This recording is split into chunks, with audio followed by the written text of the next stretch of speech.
Hi, and welcome back to one of our online lectures here in world history. Today we are going to look at the fall of Rome. We have spent a lot of time looking at the Roman Republic and the Roman Empire and looking at Christianity, but now we're going to see how Rome falls. Our constructive response question that goes with this, and my students should fill this in at the top of their page, says, summarize the factors that contributed to the decline of the Roman Empire. Well, I'm going to go through four different factors that weaken Rome. We're going to look at the social, the political, the economic, and the military factors. Because this really takes place over the course of 300 years. Rome is slowly weakened. It's not a quick process. But we're ultimately going to look at the immediate cause, the Germanic invasions that finish off Rome. And that only could have happened if Rome was severely weakened in the previous 300 years. So there's several pieces of this, layers to it, if you will, that we have to go through. So when it's all said and done, we'll have everything we need to answer this question.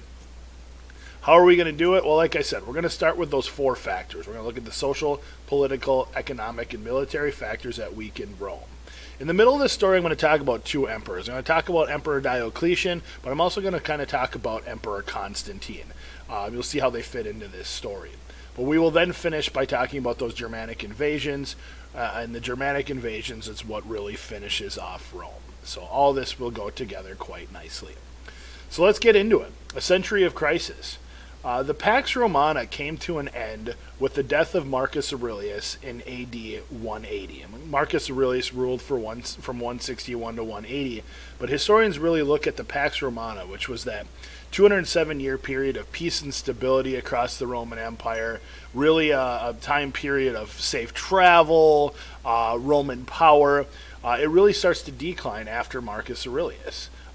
So the rulers that followed him were unable to manage the large empire and its growing problems.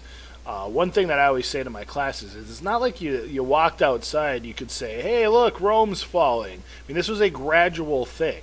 It's going to take many different emperors and the weaknesses of those emperors to slowly have Rome disintegrate into something that can fall fairly easily. So a result of this is the Roman Empire began to decline. Now, you see that I have Jenga on here. In class, we use Jenga to illustrate the fall of Rome. I think Jenga is a perfect analogy. So we're going to kind of reference Jenga as we go through this. Though we won't be playing it together because you're watching this online, I think it's a perfect metaphor. So we'll keep that in mind as we go. So here's another look at it. Under Augustus, where Octavian becomes the first emperor. He's known as Octavian. He takes the name Augustus. He's also known as Octavian Augustus. So all three names refers to the same person. His empire was stable, it was secure, it was powerful. I mean, if we take our Jenga blocks and we want to make the tower as strong as we possibly can, this is what it will look like. However, after the end of the Pax Romana, as I mentioned earlier, the empire starts to fall, and it's going to take four different factors to weaken it to where it can fall completely. So again, we have social factors, economic factors, political factors, and military factors that we're going to look at here today. So many factors weakened Rome over the course of several centuries. By the end, it was too broken to save. So we're going to essentially walk through this. This is just one way of organizing these four factors. You can certainly take a look at this on your own, but I'm going to walk through this in a little bit different fashion. So let's start with our problems, and we'll start with the first one that we're going to look at, which is economics. Economics is money. We're talking about money issues here. So one thing that happened was trade was disrupted by hostile tribes and pirates. Basically, without the Pax Romana, without the strength of the Roman military controlling those roads, it was now less safe to travel on those roads. And you can imagine if you are a business person traveling on those roads and you need to get your product from point A to point B to sell it, and you never make it to point B because somebody steals your stuff, that's going to have a huge economic effect on you. But it's also going to have an economic effect on the people who relied on the goods that you were selling. So it's going to affect a lot of different people. Bottom line is it's not safe to travel on the roads anymore, and that's a huge change. One of the next things that happens is the Romans run out of gold and silver sources. I mean, that's what they made their coins out of. They did not have paper currency. So if they wanted more money and they needed revenue to build new projects, they decided they were going to raise taxes. The problem with that is raising taxes is something that's happened many different times in many different civilizations throughout history. But if you raise taxes on people that don't have money, A, you're going to put them further into debt, and B, you're not going to raise much revenue for your government. 93% of the people of Rome were poor or enslaved. So raising taxes on them is essentially going to do nothing for you, and it's just going to make them go further and further into debt.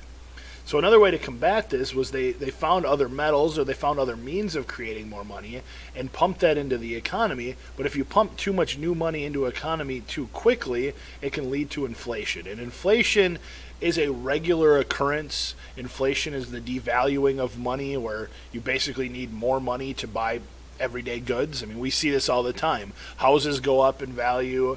I want to use gas prices as an example, but gas prices have remained pretty low in this area for a while. Movie tickets cost more now than they did 20 years ago. That's all an example of an inflation. Inflation can go wildly out of control, though, if you pump too much money into an economy. I mean, our government today could decide to give every American a check for $10,000. That would help a lot of people out. Problem is, a lot of merchants, a lot of sellers would turn around and just jack up their prices, and now everything would cost more. So your money wouldn't be as, have the value that it did before. This happened in Rome, and it was a bad situation. Now, if you've been looking at the little GIF going on the bottom of my screen here and wondering what that's all about, one of the other things that happened was just essentially bad luck. Soil in Italy and Western Europe became increasingly less fertile. Well, you can imagine that's going to have a huge effect on farmers. They're going to, not be able to grow their crops. They're going to lose out on selling those crops. There's going to be people who have less food, including those farmers, and so that's going to have a huge economic effect as well. You can attribute that, or can compare it rather, to the Dust Bowl during the Great Depression. Bad luck in terms of weather and farming. So some economic problems going on here in the Roman Empire. The next of these four that we're going to look at is political. And I like to think of political as, really, this is bad leadership, and we are going to go in that direction. But there's a couple other points I want to make with this first. The first one is they moved the capital to Byzantium. Emperor Constantine, and I'm going to talk a little bit more about him later on one of the other slides, is going to recognize that the eastern part of the empire is more wealthy and it's thriving, and so he's going to build a new capital over in modern-day Turkey. This is going to set up our last outcome of this unit, which is all about Byzantium. So you may not know what Byzantium is yet, and that's okay. Just know we're kind of setting the stage for that. Another thing that happens is the government began to be controlled by the military. There were generals who had too much power, who were basically not listening to their emperor, and of course that's going to cause some problems. Be like a 4-star general ignoring our president today and doing whatever he wants, or whatever she wants. That would cause some major problems. The biggest one on this slide, though, is terrible emperors.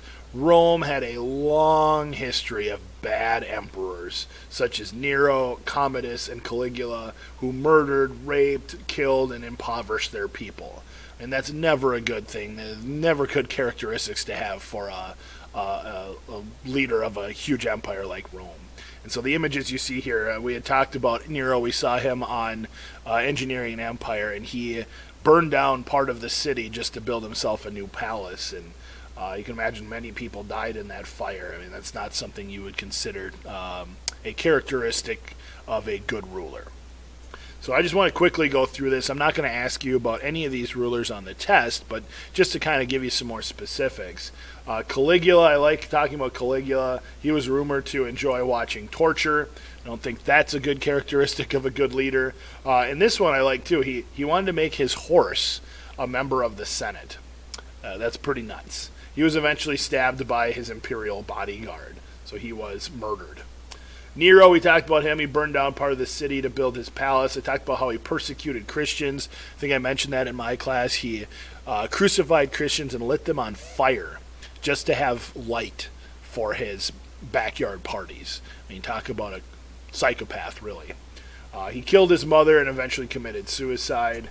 And then Commodus really wasn't very bright, not a real hands-on kind of guy, more of a hands-off guy. And he was assassinated by eating poisoned beef, and then when they thought that wouldn't do the job, they strangled him. So, three good examples of bad rulers under the Roman Empire, and there were certainly others. This is Commodus in Gladiator, played by Joaquin Phoenix. It's pretty creepy in the movie. They do change his death in the film from what really happened to him, but if you want to see Commodus, you can see him in Gladiator. All right, so that's where we're going to stop. When we come back with part 2, we're going to have 2 more factors we need to talk about. We need to talk about the social and the military factors that weaken Rome, but we're also going to talk about that final event, those Germanic invasions, which really finish off Rome. So go ahead and hit stop and cue up part 2.